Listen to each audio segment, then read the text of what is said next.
हम या आप कितना ही ज़्यादा नॉर्थ ईस्ट के बारे में जानते हैं, वहाँ की पॉलिटिक्स के बारे में, वहाँ के लोगों ने क्या-क्या ज़ुल्म सहा है, वहाँ पे कितना डेवलपमेंट हुआ है, वहाँ पे इस टाइम पर क्या हो रहा है, हमें कितनी इंफॉर्मेशन है वहाँ के बारे में।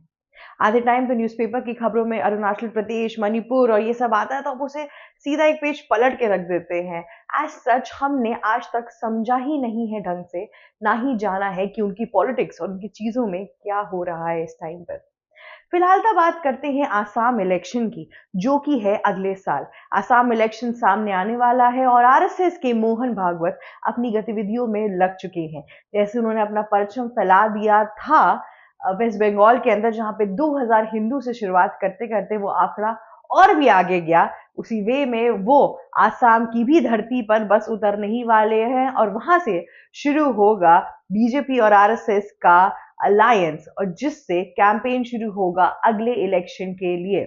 फिलहाल तो आसाम के जो चीफ मिनिस्टर हैं वो है हिमंता बिस्वा शर्मा, और वो है बीजेपी के साथ अलायंस में। उनका कार्यकाल काफी अच्छा रहा है आसाम के अंदर, उन्होंने काफी एड्रेस इशू किए हैं और काफी हद तक अगर आप देखेंगे 2014 से पहले और 2014 के बाद जो आपको नॉर्थ ईस्ट के अंदर आपको चेंजेस दिखाई देंगे, वो असीमित तौर पे बहुत अनबिलीवेबली इस टाइम पे रखे गए हैं।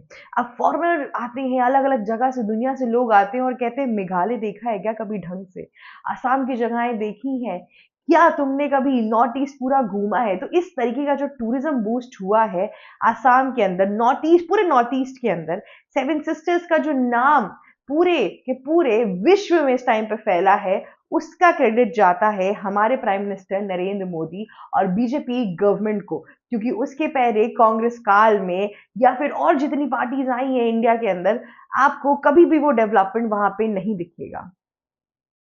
पर ये रास्ता जो था आसाम तक पहुंचने का या नॉर्थ ईस्ट तक पहुंचने का, वो आसान नहीं था। स्पेसिफिकली अगर मैं आसाम की आज बात करती हूँ तो उसके अंदर सबसे पहले बीजेपी का कुछ भी एक पैर का एक अंगूठा भी वहां पे खड़ा करना बहुत मुश्किल होता जा रहा था। कांग्रेस और एआईयूडीएफ की जो अलायंस थी वो बहुत स्ट्रांग थी वहां पर बीजेपी ने एक दर्द समझा। उन्होंने दर्द समझा वहां के बंगाली हिंदुओं का, जिन पर हमेशा ये आरोप लगता है कि तुम बांग्लादेश से आए हो, तुम इंडिया के एक पार्ट नहीं हो, तुम्हारी लैंग्वेज अलग है, तुम्हारी चीजें अलग हैं। और तो और इस वजह से उनको काफी हद तक वॉयलेंस भी सहना पड़ा और काफी हद तक उनके साथ गलत चीजें भी हुई। और ये दर्द समझा बीजेपी के गवर्नमेंट ने। तो सबसे पहले जब आरएसएस की लहर आई आसाम के अंदर, तो आरएसएस ने ग्राउंड वर्क पे काम करना शुरू किया। जब वे ग्राउंड वर्क पे गए तो उनको समझ में आया कि कितनी हिंदू यहाँ पर अभी भी प्रताड़ित हैं। क्योंकि कांग्रेस और एआईयूडीएफ, या फिर आप कांग्रेस को भी साइड करिए, एआईयूडीएफ जो आपकी ऑल इंडिया डेमोक्रेटिक फ्रंट की जो पार्टी है, उसने ज्यादातर फोकस अपना असमीज मुस्लिम्स, या फिर मैं बोलूं बंगाली मुस्लिम्स, दोनों वर्ग है वहां पे, उन पे फोकस ज्यादा रखा था। जिसमें आप देखेंगे कि हिंदू बंगालियों को हमेशा निग्लेक्टेड फील किया कराया गया, वहां पे हमेशा उनको इग्नोर किया गया, मतभाव का सामना करना पड़ा।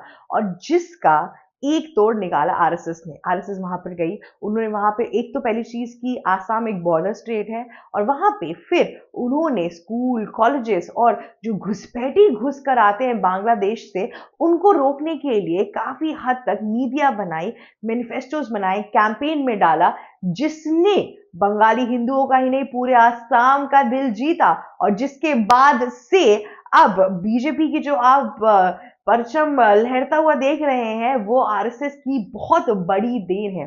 आरएसएस ने अपनी शाखाएं रखी वहां पे, हिंदुओं को जुटाया वहां पे, उसके साथ साथ शाखाओं के अंदर जो इश्यूज थे लोगों ने सामने आके रखे। इसके पहले उनके अंदर डर था कि गवर्नमेंट वहां पे उनकी चीजें सुनेगी ही नहीं, क्योंकि गवर्नमेंट तो एक वर्ग के लोगों पर ही फोकस कर रही थी, सिर्फ अपना वोटर बैंक बनने की कोशिश कर रही थी। पर बीजेपी और आरएसएस के वहां जाने के बाद से असमीज, बंगाली हिंदू, अलग अलग ट्राइब्स, ये सब एक तरीके से एक जुड़ गए आपस में आके, और एक तरीके से इनके अंदर जो डिवीजन था, क्योंकि आसाम बहुत फेमस अपने ट्राइबल डिवीजन के लिए और सब कुछ का, वहां पे बहुत तरीके के ट्राइब हैं, उनकी शूज हैं, उनकी चीजें हैं, तो वो कभी भी इधर आके आज सच आसमीज हिंदू के साथ या फिर हिंदू बंगालियों के साथ मिलते जुलते नहीं थे, लेकिन इन सब लोगों को जोड़ा बीजेपी और आरएसएस ने और एक संघ बना के सामने लाकर रखा और एक बार में इनको साथ में सिर्फ आश्वासन ही नहीं दिलवाया, पर साथ ही साथ इनकी प्रॉब्लम्स का सल्यूशन भी ढूंढना शुरू किया। सबसे बड़ी प्रॉब्लम वहां पे हिंदू बंगालियों की ये थी कि जब एनआरसी लागू हुआ तब फिर इनके जो आधार कार्ड थे उन पर लॉक लग गया, जिससे ये प्रूफ ही नहीं कर पा रहे थे कि इंडिया का पार्ट है। लोग बार बार कह रहे थे कि तुम बांग्लादेश से आए हो, बांग्लादेश से माइनॉरिटी के तरह आ चुके हो यहाँ पे और बसने लगे हो, पर किसी भी तरीके से वो प्रूफ नहीं कर पा रहे थे। जिधर हेमंता बिस्वा शर्मा ने बहुत बड़ा गेम खेला, जिसके वजह से उनकी सहायता हुई, साथ ही साथ बीजेपी ने उनकी आइडेंटिटी वापस लाई, उनको अपने ही देश में रखा, वरना अगर वो नहीं रखते तो उनका भी हाल रोहिंग्या मुस्लिम्स की तरह हो जाता। बीजेपी और आरएसएस ने वहां सिर्फ और सिर्फ दूर से, जैसे कांग्रेस आती है ना, बिहार इलेक्शन के अंदर कांग्रेस आई थी, उन्होंने क्या किया, अपना वोटर चोरी अभियान लेकर आए सामने, उसके बाद से दूर से हाय हेलो करके निकल लिए। पर बीजेपी कभी ये नहीं करती है, बीजेपी ग्राउंड लेवल पे जाती है। आरएसएस ने ग्राउंड लेवल पे वर्क किया, स्कूल बनाए, कॉलेजेस बनाए वहां पर, उसके बाद से लोगों को साथ लाया, संघ और शाखाएं के थ्रू जो शाखा आरएसएस लाती है उसमें उन लोगों ने हिंदू बंगालियों की प्रॉब्लम सुनी, चीजें हुई, उसके बाद से उन्हें ऐसा लगा कि पहली बार हमें कोई सुनने आ रहा है। तो आरएसएस ने जिस तरीके से बीजेपी के लिए रोड मैप खड़ा किया वो काबिलियत तारीफ था। सिर्फ काबिलियत तारीफ नहीं, उन्होंने आसाम का पूरा रुख चेंज कर दिया। और इस टाइम पर भी जिस तरीके से बांग्लादेशी मुस्लिम्स इस टाइम पे आसाम के अंदर एंटर कर रहे हैं, ये घुसपैठियों के जो इश्यूज है इसको सॉल्व कराने के लिए बीजेपी का परचम वहां पे लहराना बहुत ज्यादा जरूरी है। क्योंकि आप देखेंगे कि अगर आप कांग्रेस के कार्यकाल में देखेंगे तो माइग्रेंट इशू उस टाइम पे और इस टाइम पे जो इमिग्रेंट इश्यूज हैं वो बहुत हद तक आपको कम होता हुआ दिख रहा होगा। इस टाइम पे ये प्रॉब्लम दोबारा जागरूक हो गई है। बंगाली मुस्लिम ना कि सिर्फ आ रहे हैं, साथ ही साथ फेक आधार कार्ड बना के लेकर आ रहे हैं, साथ ही साथ हिंदुओं की जमीन हड़प रहे हैं, इलीगल मस्जिद बना रहे हैं, और वही नहीं, अरुणाचल प्रदेश तक भी कवर करते जा रहे हैं। ये तो बस शुरुआत है, इसके बाद से कन्वर्जन की सिचुएशंस आएंगी, चीजें होंगी, और ये पूरा का पूरा जो गेम प्लान है ये सिर्फ बांग्लादेश का अकेले का नहीं है, इसके साथ इंटरनेशनल कंट्रीज भी जुड़ी हुई हैं जो बांग्लादेश जैसी कंट्री को फंड कर रही है कि इंडिया की अलायंस को तोड़े।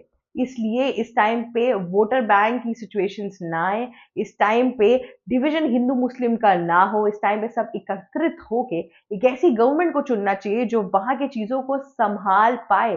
क्योंकि घुसपैठियों को संभालना सिर्फ और सिर्फ दिमाग और गवर्नमेंट का काम नहीं है, उसके लिए नीतियां भी लगती हैं, और साम दाम दंड भेद का नाम सुना ही होगा आपने, वो भी लगता है। इसलिए ये इलेक्शन बहुत ज्यादा इंपॉर्टेंट है आसाम के लिए। आसाम इसमें जो भी डिसीजन लेगा आने वाले 5 साल उस पर ही डिपेंड करेंगे, और अगर आने वाले 5 सालों में उन घुसपैठियों को रोका नहीं गया, बॉर्डर पे और स्ट्रिक्टनेस नहीं रखी गई, ये जो पूरा का पूरा इलीगल धंधा चल रहा है इस पे किसी भी तरीके की पाबंदी नहीं बनाई गई, तो फिर आसाम कब इंडिया से खींच के बांग्लादेश के पास चला जाएगा कोई भरोसा नहीं होगा, या फिर बांग्लादेशी कब कब्जा कर लेंगे आसाम पे इसका भी कोई भरोसा नहीं होगा। इसलिए जागरूकता की बहुत ज्यादा जरूरत है। अरुणाचल प्रदेश में लोग वहां पे यूथ हर रोज प्रोटेस्ट कर रहा है, आंदोलन कर रहा है, विरोध कर रहा है कि बांग्लादेशी मुस्लिमों को हटाया जाए हमारे देश पर से। लेकिन वहां के बहुत से नेताओं का ये वोटर बैंक का तरीका हो चुका है, अलग अलग जगहों के रेफ्यूजी को लाते हैं, उनको फेक आधार कार्ड और फेक आइडेंटिफिकेशन दिलवाते हैं, और साथ ही साथ अपना वोटर बैंक भरते हैं। इसी पे तो क्या कहते तिरमिलाई थी आपकी ममता बनर्जी, उनका भी कुछ यही हाल था। जब एसआईआर सामने आ रहा था तो करीबन 13 लाख इलीगल वोटर सामने आए थे, और आपको भी सिमिलर चीज यहाँ पे दिखाई दे रही है। पर आसाम में एसआईआर हो रहा है क्योंकि हिमंता बिस्वा शर्मा को कोई डर नहीं है, क्योंकि उन्होंने ऐसे इलीगल इमिग्रेंट्स को स्टेट के अंदर लाके वोटर बैंक भरने की कोई कोशिश की ही नहीं है। तो फिर जब चोर के दारी में तिनका है ही नहीं तो डर किस बात का। तो इसीलिए इस टाइम पर आसाम के ऊपर सबकी निगाहें अच्छी तरीके से लगी हुई है। इस बार का इलेक्शन कौन जीतेगा और आसाम की लोगों की सुरक्षा किसके हाथों में है, क्योंकि अगर सुरक्षाएं लोगों के हाथों से निकल गई तो दिक्कतें और बढ़ सकती हैं। ये सारे बहुत क्रूशियल प्लेसेस है इंडिया के अंदर। आज के लिए बस इतना ही। अगर आपको ये वीडियो अच्छी लगी तो लाइक, शेयर, सब्सक्राइब और कमेंट करना मत भूलिएगा। जाते जाते बेल आइकन भी हिट कर दीजिएगा। Thank you so much for watching us.